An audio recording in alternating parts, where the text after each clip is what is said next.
Hoje eu quero falar algo que Deus já ministrou no meu coração há muitos anos atrás, e é uma palavra que eu já ministrei, e eu senti de ministrá-la de novo, e eu creio que Deus pode falar com alguém hoje aqui, algo de uma maneira diferente, fortalecer a sua vida de uma maneira nova, de uma maneira que você e eu seremos visitados, fortalecidos pelo Senhor. Eu queria que você abrisse em dois textos. O primeiro texto é muito fácil, ali em Gênesis capítulo 1, versículos 1 e 2, não é? Os irmãos sabem até de cor. E o segundo texto está lá em Isaías 45, versículo 18. Então nós vamos ler dois textos aqui de uma vez. O primeiro texto está em Gênesis capítulo 1, versículos 1 e 2. E o segundo texto que vamos ler, logo em seguida, está lá em Isaías 45, verso 18. Amém? Então, se você está com a Bíblia de papel aí, abre num, bota o dedo no outro, já fica tudo mais fácil, né, irmão? Marca. E agora, se você está com celular, ou aí com um tablet, alguma coisa, você pode abrir também rapidamente, né? Selecionar o texto aí. Gênesis capítulo 1, versículos 1 e 2. No princípio criou Deus os céus e a terra. A terra, porém, estava sem forma e vazia. Havia trevas sobre a face do abismo e o Espírito de Deus pairava por sobre as águas. Então aqui a terra, porém, estava sem forma e vazia. Isaías 45, 18 diz assim: porque assim diz o Senhor que criou os céus, o Deus que formou a terra, que a fez e a estabeleceu, que não a criou para ser um caos. Na versão NVI diz, não a criou para estar vazia. Não é? Não a criou para ser um caos, mas para ser habitada. Eu sou o Senhor e não há outro. Como nós cantamos aqui, né? Não há outro além de ti. Amém? Vamos orar pela palavra. Senhor, nós queremos te agradecer pelo privilégio que temos, Deus, de estarmos bem acomodados, tranquilos, separamos esse tempo, separamos, Deus, este momento para sermos abençoados pela sua palavra. Pai, eu como responsável, como aquele que vai ministrar nessa noite, eu quero me esvaziar, eu quero depender totalmente do teu Espírito, que o Senhor receba toda a glória, toda a honra, e que o Senhor, ó Deus, possa visitar a vida de cada um aqui desimpedidamente.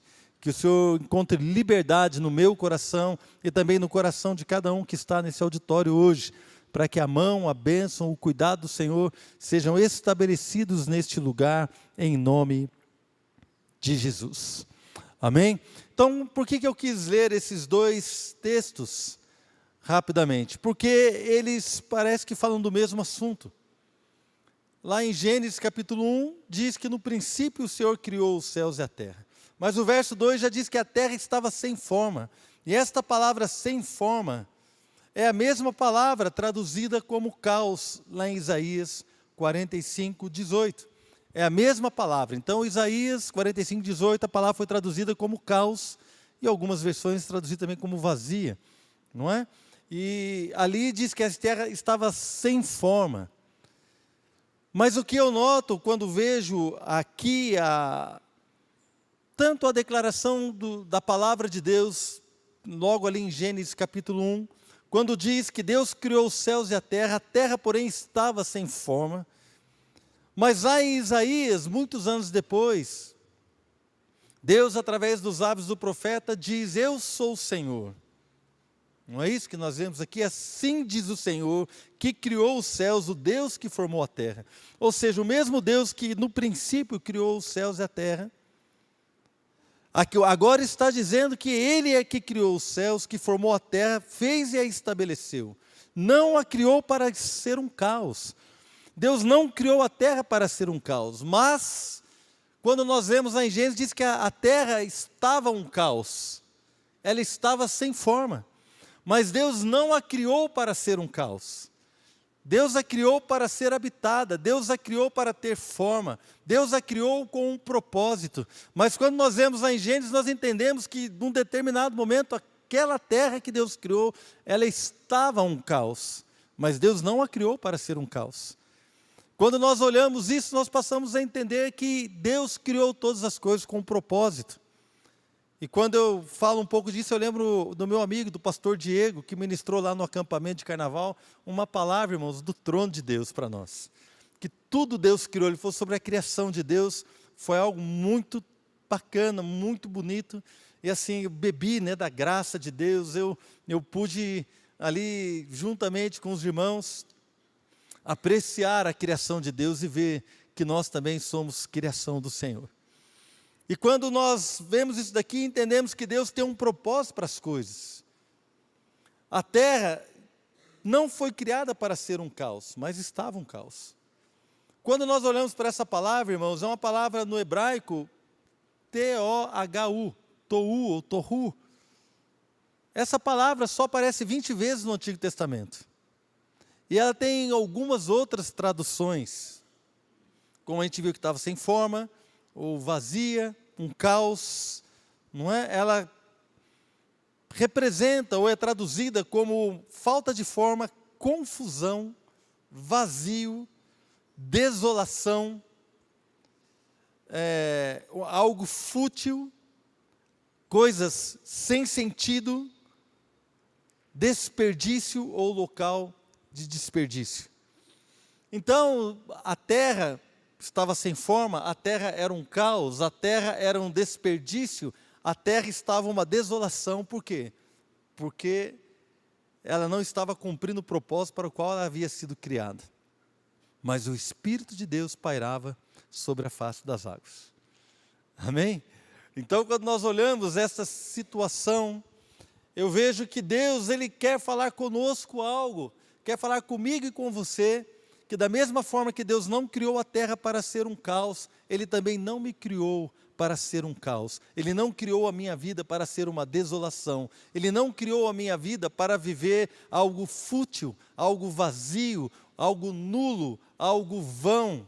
Deus não criou a minha vida para viver a parte daquilo que Ele tem do seu propósito eterno, daquilo que Ele estabeleceu para que eu possa viver como homem, como filho de Deus, como marido, como pai, como cristão, como pastor, e cada um na sua realidade. Eu quero dizer que Deus criou você com um propósito, Deus nos criou com um propósito. Deus não criou você para que a sua vida seja uma desolação. Deus não criou você para que a sua vida seja um desperdício. Quem é que acha que... Não levanta a mão, tá? Mas quem acha que às vezes a sua vida é um desperdício?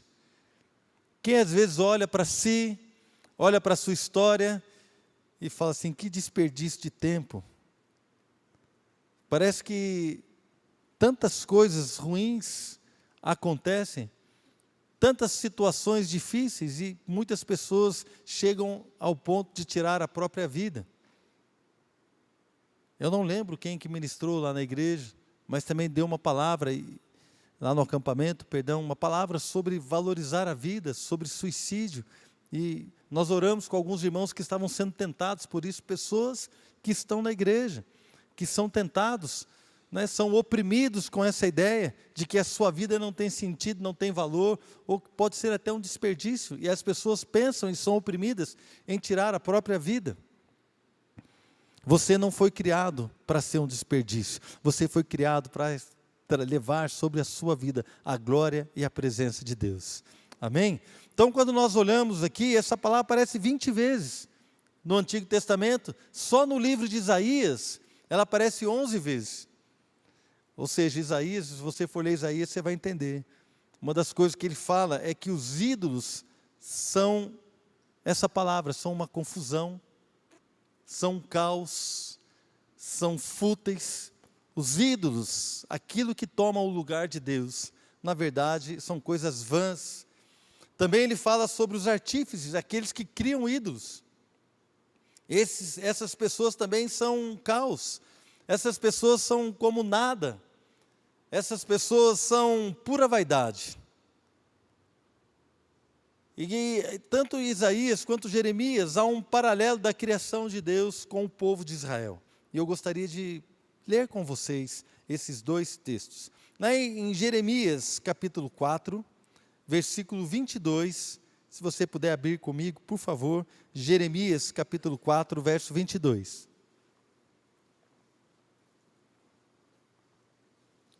E nós vamos ver aqui um paralelo que Deus estabelece com o seu povo, com o povo de Israel que estava vivendo algo que a terra viveu no começo. Ela estava sem forma e vazia, estava um caos. E aqui em Jeremias capítulo 4, versículo 22, diz assim: deveras o meu povo está louco, já não me conhece, são filhos nécios e não inteligentes, são sábios para o mal e não sabem fazer o bem. Olhei para a terra e ei-la sem forma e vazia, para os céus e não tinham luz. Veja aqui o paralelo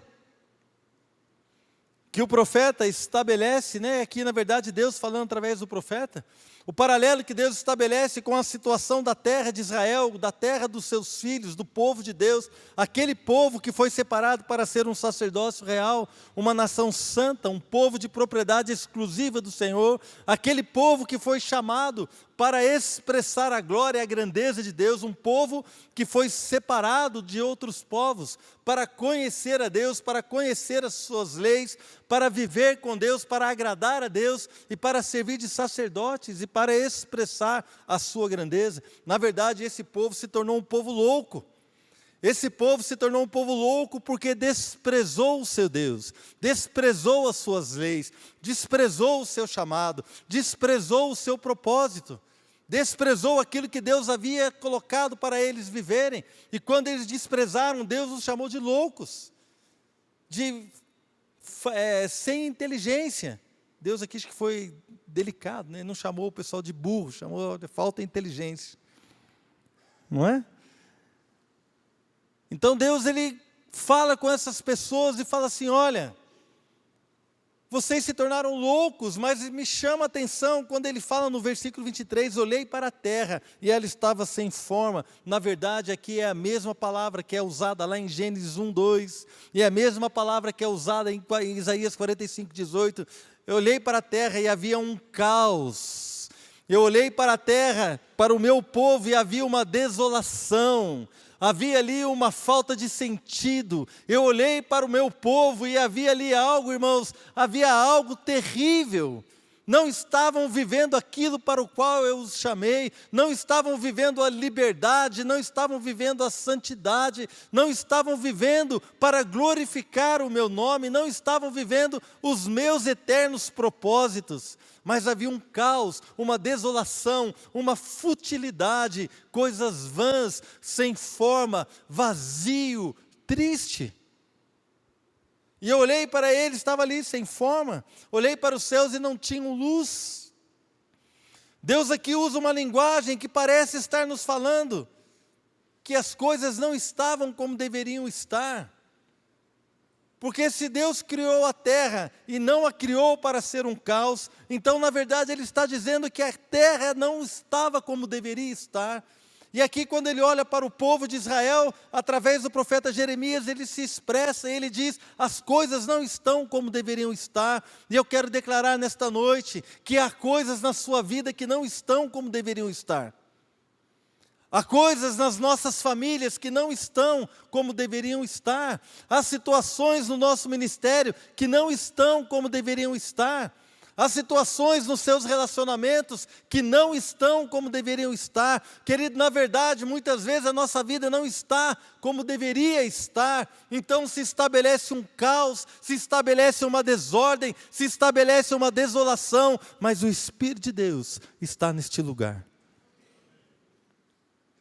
Veja como Deus, Ele usa este paralelo.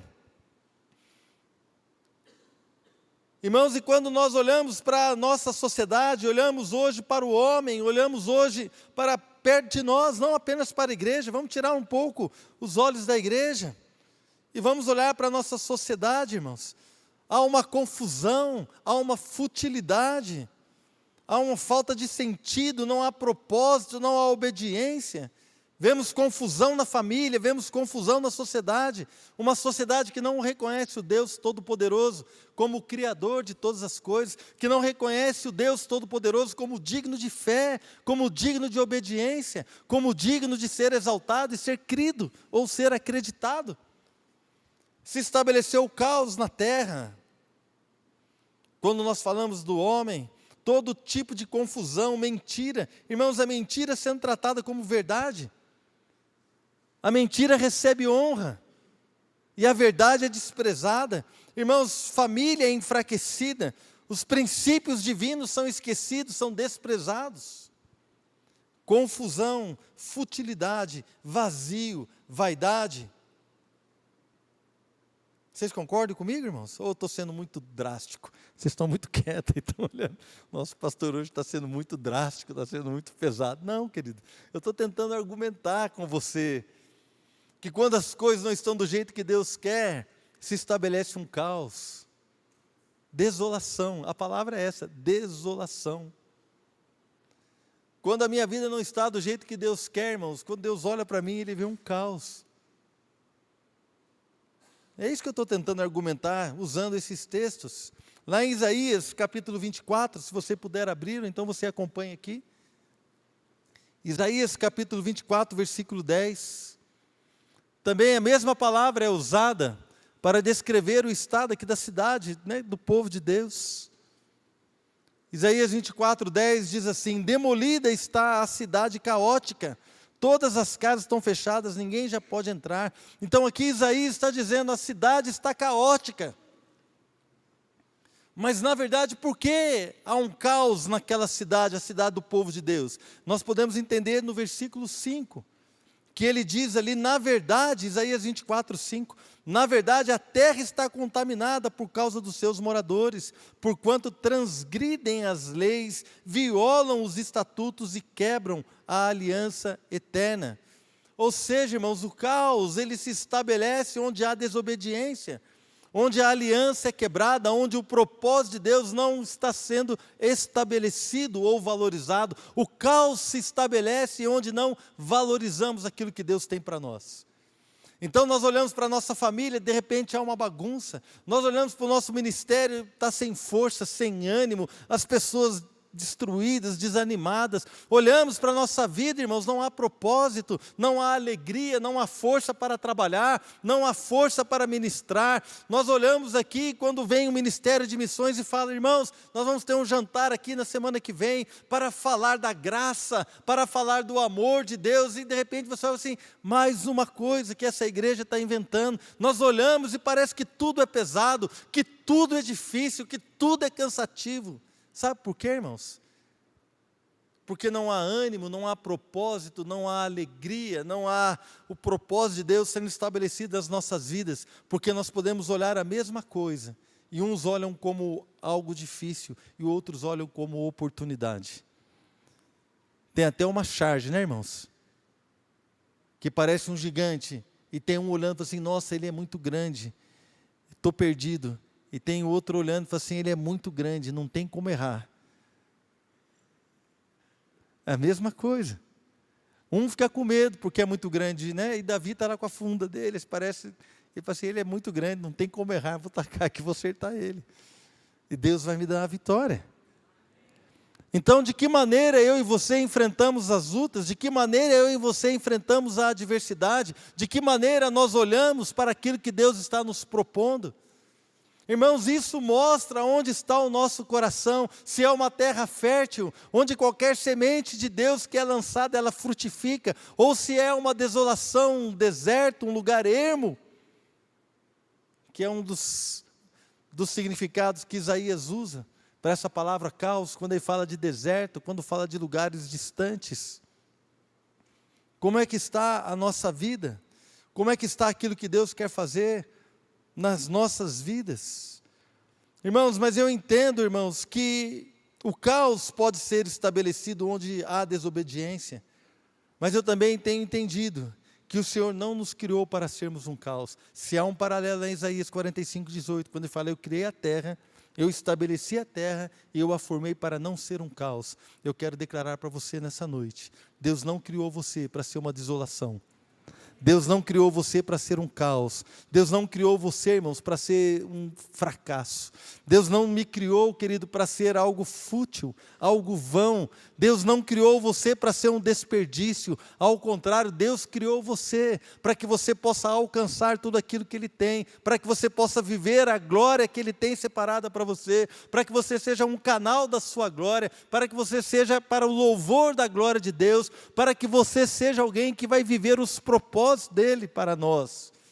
E quando Deus olhou para a terra e disse, ela está sem forma e vazia, lá em Gênesis capítulo 1, mas diz aqui, o Espírito de Deus pairava por sobre as águas, o Espírito Santo estava lá, irmãos, para agir. O Espírito Santo estava ali para estabelecer a vontade de Deus, a vontade do Senhor. Então, quando eu olho para esse texto, eu também acho e vejo e entendo que se o Senhor não me criou para ser um caos, se o Senhor não criou a minha vida para ser um desperdício, se Deus não criou a minha vida para ser uma desolação, se Deus não criou a minha vida para ser algo vão, algo fútil e algo sem valor, então, na verdade, se eu me encontro assim, o Espírito de Deus está aqui, está pairando sobre nós, e Deus está agindo neste lugar, Deus está querendo tocar o teu coração, Deus está querendo trazer a minha vida e a sua vida à realidade que Ele tem para nós. Davi entendeu isso, quando ele escreveu o Salmo 139, ele diz, para onde eu posso me ausentar, ou para onde eu fugirei do teu Espírito? Se eu vou lá no mais profundo, o Senhor está lá. Se eu vou no lugar mais alto, o Senhor está. Se eu fugir para longe, o Senhor está lá. Para onde eu posso fugir do teu Espírito? Depois ele fala, sonda-me, Senhor. Conhece o meu coração, vê se há em mim algum caminho mau. Vê se eu estou indo para um lugar de desolação. Veja se eu estou indo para um lugar de caos. Veja se eu estou indo para um lugar onde eu vou desperdiçar os meus dias. Desperdício, irmãos, é algo que não tem no vocabulário de Deus. Deus não quer que a gente desperdice os dias. Você acredita que Jesus desperdiçou um dia?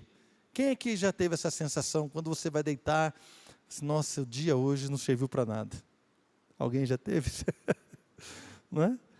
Parece que hoje não serviu para nada, mas eu não consigo olhar para Jesus, vendo Jesus deitando para dormir, e fazendo aquela oração arrependido, triste.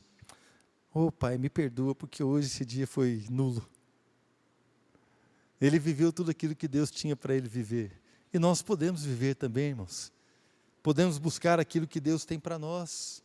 Querido, então nós olhamos para aquilo que Deus estava trabalhando na terra, e quando Deus liberou a palavra, as coisas começaram a acontecer. Haja luz e houve luz. E Deus separou a luz das trevas. Amém? E Deus começou a falar, e o Espírito começou a agir. O Espírito age debaixo da palavra de Deus. O Espírito age debaixo da palavra de Deus. O Espírito age para fazer a palavra de Deus ser verdade. O Espírito está agindo hoje para fazer a palavra de Deus ser verdade na minha e na sua vida. Quando nós entendemos isso, irmãos, eu olho para o Antigo Testamento e vejo como Deus começou a agir na vida do povo de Deus que Ele separou. Tem tantos textos, quando nós olhamos lá para o Antigo Testamento, né, para a lei, fala que Deus levantou um homem, foi para Moisés, olha Moisés, você vai fazer o tabernáculo, você não sabe mexer com ouro, com bronze, com nada, mas tem um cara aqui, acho que o nome dele era Bezalel, se não me engano, tem um cara aqui que eu vou colocar o meu Espírito sobre ele, e ele vai ter sabedoria para fazer todas as coisas. Depois Deus precisava de ouro, prata, de pedras preciosas para fazer a roupa do sacerdote, para montar o tabernáculo, para fazer todas as coisas. E a Bíblia diz que aqueles cujo Espírito moveu, as pessoas foram e entregaram todas as coisas que precisavam. Foram movidos pelo Espírito. Então o Espírito vem movendo ali. Quando nós olhamos principalmente no livro de Juízes, isso começa a ficar claro. Eu vou lendo aqui, você não precisa acompanhar, lá em Juízes 3:10, diz que Otiniel, veio sobre ele o Espírito do Senhor e ele julgou Israel. Juízes 6:34 fala de Gideão, então o Espírito do Senhor revestiu Gideão. Os homens que eram tocados com o Espírito de Deus, eles começavam a executar algo que Deus tinha para eles. Juízes 11, 29, então o Espírito do Senhor veio sobre Jefité, sobre os juízes, falando de Sansão, diz assim, 14, 6, então o Espírito do Senhor de tal maneira se apossou dele, que ele rasgou naquele leão que veio contra ele como quem rasga um cabrito, sem ter nada na mão. Segundo Crônicas, capítulo 20, 14, diz, então o Espírito do Senhor, veio o Espírito do Senhor no meio da congregação sobre Jaaziel, filho de Zacarias, e ele disse, dai ouvidos todo Judá e vós moradores de Jerusalém, e tu, ó rei Josafá, ao que vos diz o Senhor, não temais, nem vos assusteis por causa desta grande multidão, pois a peleja não é vossa, mas é de Deus. Então o Espírito veio para confortar o povo, para dizer, olha, a luta não é de vocês, a luta é de Deus. Mas também o Espírito veio, lá no capítulo 24 do segundo livro de Crônicas, o Espírito de Deus se apoderou de Zacarias, o qual disse, assim diz Deus, ele falou com o rei Asa, e ele falou assim, por que transgredis os mandamentos do Senhor, de modo que não prosperais? Porque deixastes o Senhor, também Ele vos deixará. Conspiraram contra Ele e o apedrejaram por mandado do rei, no pátio da casa do Senhor. O mesmo Espírito que veio para confortar o povo, agora veio para chamar a atenção do povo, para chamar a atenção do rei que havia deixado os caminhos do Senhor. Então o Espírito veio porque Deus sempre quer nos guiar ao centro da sua perfeita vontade. Irmãos, Deus sempre vai querer falar com você, Deus sempre vai querer dirigir você, Deus sempre vai dar um jeito de falar com você, meu irmão. Amém? Deus sempre vai dar um jeito de falar contigo. Deus sempre, a minha esposa conta um testemunho, né? Que a gente estava sem dinheiro, e ela ia negociar a bolsa de estudo das crianças, da Fernanda e da Flávia, no colégio. E a gente estava assim apertado, a gente não ia conseguir, estava muito difícil para pagar e tal. E eu lembro que eu estava viajando a trabalho e a Adriana foi sozinha conversar. E ela estava preocupada, porque ela tinha que conversar para pedir a bolsa. Então ela parou numa padaria, estava tomando um café. Ela já contou isso aqui várias vezes. E ela estava comendo um pãozinho, de repente veio um pardalzinho assim, sabe aqueles pardalzinhos que fica pulando na padaria? Ela pegou um pedacinho de pão e jogou para o pardalzinho pegou, comeu. Daqui a pouco ela pegou outro pedacinho, outra casquinha, jogou para o pardalzinho comeu. Aí o Espírito falou com ela, da mesma forma que as aves não semeiam, não cegam, não guardam celeiro, mas eu as alimento, estou usando você para alimentar essa ave. Da mesma forma eu vou cuidar de você, eu vou cuidar de vocês. O Espírito falou com ela, irmãos. Ela ficou toda feliz, chegou lá, pediu a bolsa, o cara não deu nada. E ela falou assim, mas Deus, na verdade Deus estava preparando ela para passar assim, olha, pode ficar tranquila, você acha que a bolsa vai resolver o seu problema, mas eu vou cuidar de você de outra forma. E Deus cuidou, estou vivo até hoje, irmãos. As meninas estudaram, Deus cuidou. Às vezes a gente acha, fica dizendo que Deus tem que fazer. Você acha que, nós achamos que Deus, se o Senhor der a bolsa, aí vai ser legal. Deus, se o Senhor fizer assim, vai ser bom. Se o Senhor agora, de repente, fizer algo, vai ser... A gente fala o que Deus tem que fazer. Quem já orou dizendo o que Deus tem que fazer? Eu já, irmãos. A gente fala exatamente o que Deus tem que fazer, e aí quando Deus não faz, a gente fica bicudo. Ai, Deus não está me ouvindo.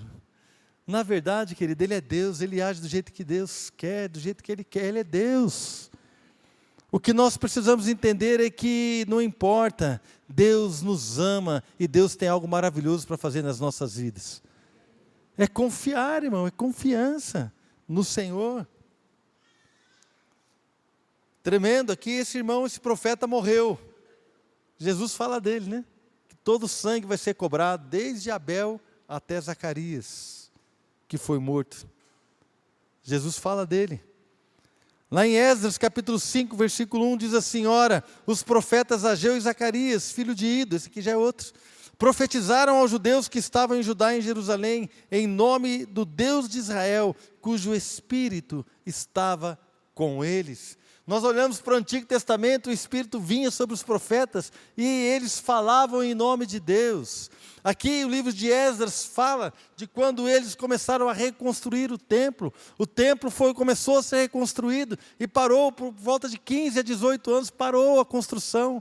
Mas Deus levantou esses profetas, Ageu e Zacarias, e aquele povo começou a reconstruir, e o templo foi terminado, porque o Espírito de Deus estava com eles. O Espírito de Deus agindo, irmãos, trazendo o povo para viver a sua vontade. Quando Neemias restaura ali os muros de Jerusalém, e há uma reunião solene, onde estão ali os profetas, onde estão os sacerdotes, onde estão os levitas, e o povo começa a fazer uma oração, um dos capítulos mais lindos do Antigo Testamento, capítulo 9 de Neemias. Eu sou apaixonado por 2 capítulos, o capítulo 9 de Neemias é muito bonito, porque conta toda a história, o povo vai confessando o seu pecado, e vai entendendo o agir de Deus.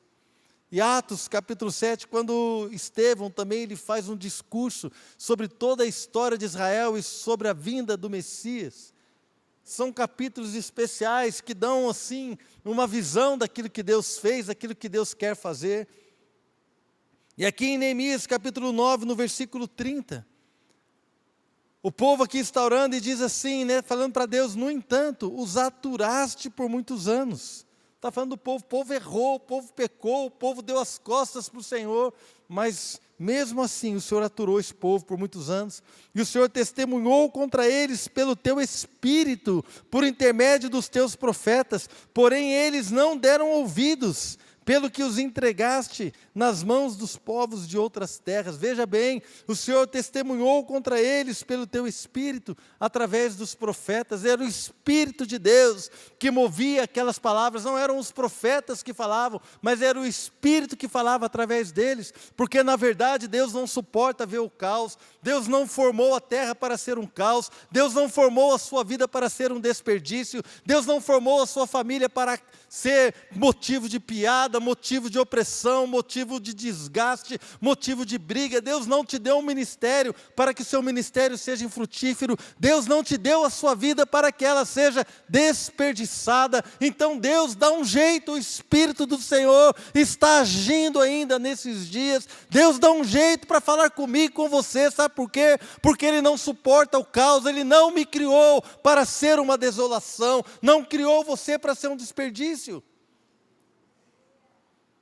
Irmãos, brigamos com o nosso cônjuge, dormimos separados, amaldiçoamos os nossos filhos, isso é um desperdício daquilo que Deus nos deu. Desonramos os nossos pais, isso é um desperdício da vida. Irmãos, falamos mal uns dos outros, falamos mal do pastor, falamos mal do obreiro, falamos mal das pessoas, isso é um desperdício da palavra, porque a sua palavra foi dada para abençoar e não amaldiçoar. Irmãos, desperdiçamos aquilo que Deus tem dado para nós, mas Deus não gosta de desperdício. Deus quer ver você, irmão, frutificando, Deus quer ver você glorificando, Deus quer ver você, querido, vivendo tudo aquilo que Ele conquistou para nós. Irmãos, o Espírito do Senhor está aqui, trabalhando em nós, agindo em nós, dando um jeito de falar para mim e para você: olha, não é esta vida que eu tenho para você, não é este alcance que eu tenho para você, não é esta situação que eu tenho para você, o que eu tenho é muito mais, é muito melhor, o que eu tenho é a minha graça, é a minha glória, é o meu perdão. O que eu tenho para você é uma força sobrenatural, o que eu tenho para você é algo diferente. Irmãos, o Espírito falou com eles, mas eles não deram ouvidos. Diz aqui em Neemias 9:30, mas eles não deram ouvidos.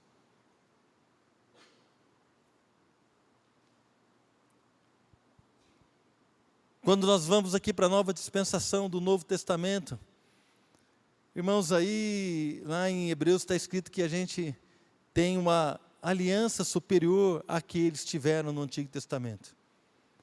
Porque a aliança que foi firmada com Abraão e a aliança que foi firmada com Moisés foi firmada no sangue de touros, no sangue de ovelhas, no sangue de bodes. Mas a aliança firmada conosco é firmada no sangue do Senhor Jesus, como nós vemos hoje em Mateus capítulo 26, o sangue da nova aliança. A nossa aliança é superior à deles.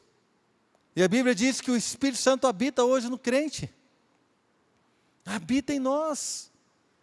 João escreveu na sua primeira carta, a primeira carta de João: maior é aquele que está em nós do que aquele que está no mundo. O apóstolo Paulo diz que nós somos selados com o Espírito habita em nós. Irmãos, e nos revela a vontade de Deus. Nem olhos viram, nem ouvidos ouviram, nem jamais penetrou no coração do homem aquilo que Deus tem preparado para aqueles que o amam. Mas Deus nos revelou pelo Espírito, porque o Espírito Santo a todas as coisas perscruta. Ele conhece a mente de Deus, Ele conhece aquilo que Deus tem preparado. O Espírito nos revela aquilo que Deus tem preparado para aqueles que o amam. Está lá em 1 Coríntios capítulo 2. Irmãos, e Paulo escreve aos Tessalonicenses e diz assim: não apaguem o Espírito, não apaguem o Espírito. Ou seja, não deixe o Espírito Santo, irmãos, a sua ação, não despreze a ação do Espírito Santo. O Espírito Santo é Deus, você não tem como apagar o Espírito. Outro dia eu falei aqui sobre isso. O Espírito Santo é Deus, não tem como você apagar Ele, Ele vai continuar sendo Deus, amém? Para sempre. Mas quando Paulo escreve para nós, para a sua igreja, e diz assim: não apaguem o Espírito, na verdade ele está dizendo: não deixe morrer a ação do Espírito na sua vida, não despreze a ação do Espírito, não despreze o mover do Espírito, não despreze aquilo que o Espírito revela ao teu coração, não despreze o agir de Deus. Olha, você não foi feito para ser um caos, você não foi feito para desperdiçar a sua vida. Deus te criou para ser abençoado. Deus te criou, querido, para viver algo tremendo, algo maravilhoso. E o Espírito Santo está aqui hoje agindo sobre nós. Você crê? Aleluia.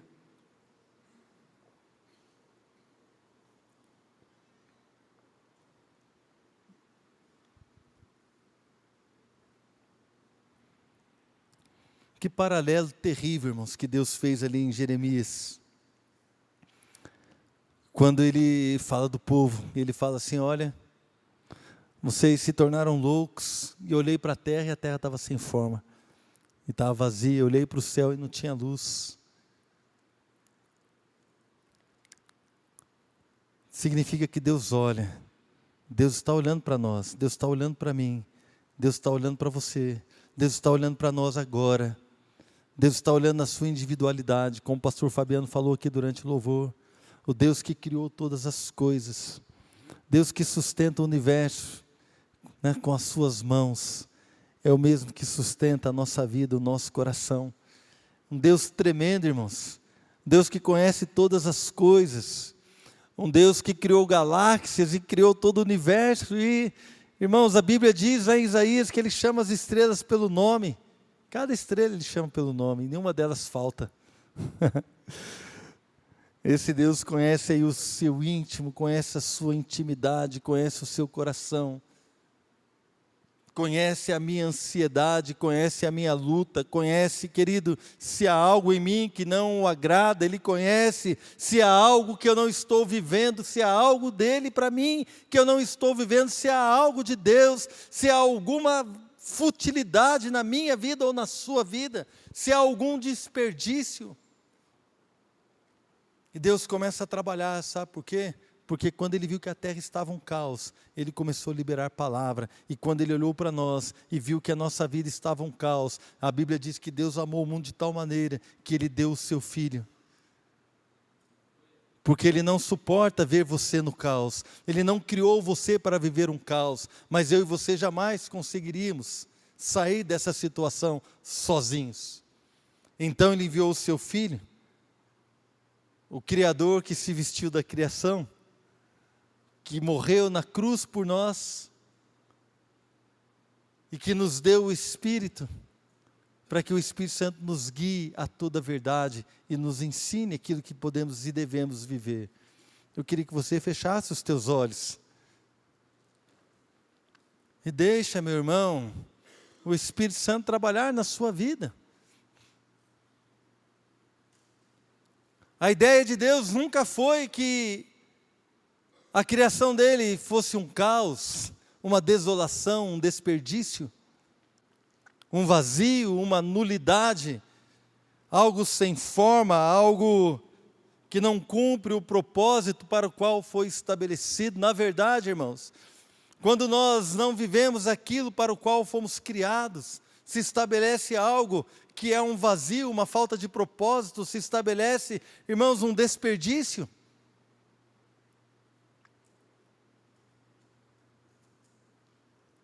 Se estabelece um caos, uma desordem. Desordem é quando as coisas não estão em ordem, é quando as coisas estão fora da ordem. Mas o que Deus tem para fazer na sua vida, querido, é algo maravilhoso, é colocar tudo em ordem, colocar as coisas no lugar certo, colocar os relacionamentos no lugar certo, colocar o ministério no lugar certo, colocar o coração no lugar certo. Toda rebeldia tem que sair, irmãos. Toda inveja, toda maledicência tem que sair. Porque essas coisas trazem o caos. Deus não criou você para viver um caos, Deus criou você uma pessoa única. Deus criou você com tanto amor, com tanto cuidado, com tanto zelo. Deus quer sustentar a minha e a sua vida com as suas mãos, nos levar ao centro do teu propósito, ao centro do seu querer, da sua vontade. O Espírito está aqui, amém? Espírito Santo de Deus, eu peço que o Senhor comece a passear neste lugar, porque o Senhor não nos criou para sermos um desperdício. Eu sei, Deus, que esta palavra às vezes pode soar muito forte. Eu sei, Deus, que às vezes pode até parecer algo agressivo, mas o meu propósito nessa noite, ó Deus, não é ser agressivo, Pai. Ó Deus, me ajuda a expressar aquilo que está no meu coração hoje. Pai, como pastor, eu não quero agredir as pessoas, eu não quero passar esta visão, ó Deus, ao contrário. Eu quero passar, Deus, a tristeza que o Senhor sente quando desperdiçamos os nossos dias, quando corremos em vão, quando não estamos fluindo no propósito daquilo que o Senhor tem para nós, quando não estamos glorificando o Senhor, ó Deus, quando a nossa vida, ó Deus, não vive, ó Pai, aquilo para o qual nós somos conquistados, ó Deus, quando de alguma forma nós nos desviamos do caminho, quando de alguma forma, Senhor, nós não glorificamos o Senhor, como o Senhor é digno, ó Deus, como de alguma maneira, ó Pai, nós estamos vivendo uma desolação, angústia, tristeza, ó Deus, prisões, vícios, ó Deus. O Senhor não te criou para ser um viciado, o Senhor não te criou para ser escravo da pornografia, Deus não te criou para ser escravo do sexo ilícito, Deus não te criou para ser escravo da maledicência, Deus não te criou para ser escravo da rebeldia, Deus não te criou para ser escravo do mau humor, Deus não te criou, querido, meu irmão e minha irmã, para ter relacionamentos todos bagunçados, na família é em desordem, no trabalho é complicado, na igreja tudo é difícil. Deus não te criou para isso. Deus te criou para ser uma bênção, Deus te criou para ser um homem, uma mulher de Deus, para carregar em si, para que você carregue na sua vida a glória, o poder, o amor de Deus. Deus te criou para ser expressão da sua glória. Deus te criou para ser aquele que comunica uma palavra de esperança. Deus criou você, te libertou. Deus nos uniu como igreja, porque somos portadores da palavra do Senhor. Nós somos o corpo de Cristo sobre a terra. A sabedoria de Deus será revelada pela igreja. A igreja é você. A igreja é você. Você vai expressar, você vai revelar a sabedoria do Altíssimo. A igreja não é uma placa, não é um templo, não é uma instituição. A igreja é você, são pessoas. Pessoas que vão expressar a graça de Deus, pessoas que vão expressar o amor de Deus, pessoas que vão ajudar outras pessoas, pessoas que vão estender a mão, pessoas que terão palavras de cura, pessoas que terão palavras de bênção, pessoas que vão fazer a diferença na sua casa, na sua família, no seu trabalho, onde quer que você esteja plantado. Pessoas, homens e mulheres que caminham sobre a terra, onde cada passo, cada palavra podem e devem ser expressão de um Deus de amor, que não criou você para ser um desperdício, que não criou você para ser um caos. O Espírito de Deus quer envolver você, o Espírito de Deus quer envolver você, o Espírito quer te levar a uma nova realidade. Oh, Deus mesmo está aqui neste lugar, querendo fazer algo na sua vida. Deus mesmo está neste lugar, chamando a sua atenção para Ele, chamando a sua atenção para a sua perfeita vontade, chamando a sua atenção para aquilo que Ele quer fazer na sua vida. Querido, deixa Deus tocar no teu coração. A Bíblia diz: quando ouvirdes a sua voz, não endureçais o vosso coração. Você pode ter uma vida diferente. Acredite, você pode ter uma vida diferente da que você tem hoje. Você pode viver de uma maneira gloriosa. Você pode viver debaixo do poder e da graça de Deus. Sabe aquilo que sonha o teu coração?